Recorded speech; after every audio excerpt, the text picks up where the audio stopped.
Hello everyone, আসসালামু আলাইকুম।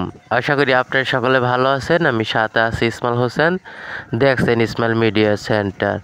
তো আজকে আমি যাচ্ছি ইসমাইল মিডিয়া সেন্টারের ইন্টারভিউ নিতে সিঙ্গার আনোয়ার হোসেন ভাইয়ের বাসায়।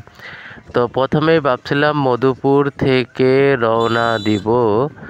তখন ভাবছিলাম যে মধুপুর থেকে হয়তো কাছে আনোয়ার ভাইয়ের বাসা, কিন্তু না, মধুপুর থেকে আনোয়ার ভাইয়ের বাসা অনেক ভিতরে, অনেক জঙ্গল এবং রাস্তা পাড়ি দিয়ে যেতে হয় তার বাড়িতে। তো সারাদিন ভাবছিলাম যে বৃষ্টি হবে না, কিন্তু যখন আমি ইন্টারভিউ নিতে যাই বিকালের দিকে কিন্তু বৃষ্টি পড়তেছিল এবং কাদা কাদা পানি, একটু একটু বৃষ্টি হচ্ছিল। তো ভাবলাম যেহেতু আসছি, তো আনোয়ার ভাইয়ের সাথে দেখা করব এবং এনার ইন্টারভিউ নিব। তো ভাবতে ভাবতে আমি গাড়িওয়ালাকে জিজ্ঞেস করলাম, গাড়িওয়ালা আমাকে নিয়ে যাচ্ছে। তো অনেক জঙ্গল চারপাশে, একবারে রাস্তা দিয়ে আমার মনে হচ্ছিল যে আমি কোথায় যেন হারিয়ে যাচ্ছি। চারদিকে শুধু জঙ্গল, মাঝখানে রাস্তা। তবে ভালোও লাগে, আবার মাঝে মাঝে মনে হয় যে কোথায় যাচ্ছি কোথায় যাচ্ছি।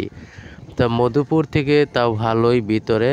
তো আনোয়ার ভাইয়ের বাসায় যাওয়ার জন্য আমি রেডি হয়েছি ওনার ইন্টারভিউ নেওয়ার জন্য। তো আজকে আমি দেখতেই পাচ্ছেন আমি আছি ভেরিবাইত একটি গ্রামে। এই ভেরিবাইত গ্রামে আনোয়ার ভাইয়ের বাসা, আর ওইখানেই আমি যাচ্ছিলাম ইন্টারভিউ নেওয়ার জন্য। মধুপুরের যে এত সুন্দর সুন্দর যে গাছপালা, চারিদিকে সুন্দর সাজানো, দেখে অনেক ভালো লাগে, কারণ চারিদিকে এত সুন্দর সুন্দর গাছগাছালি ভরা। ইন্টারভিউ শেষে আমরা জানতে পারলাম যে এদিকে সুন্দর একটি জায়গা আছে, দোখালা পাহাড়। তো সেখানে আমরা আসলাম, আসার পরে 10 টাকা টিকিট দিয়ে আমরা যে টাওয়ার, দোখালা পাহাড়ে যে টাওয়ারটি আছে সেখানে উঠলাম। ওঠার পরে দেখি এটা অনেক উঁচু এবং অনেক সুন্দর একটি জায়গা উপভোগ করলাম।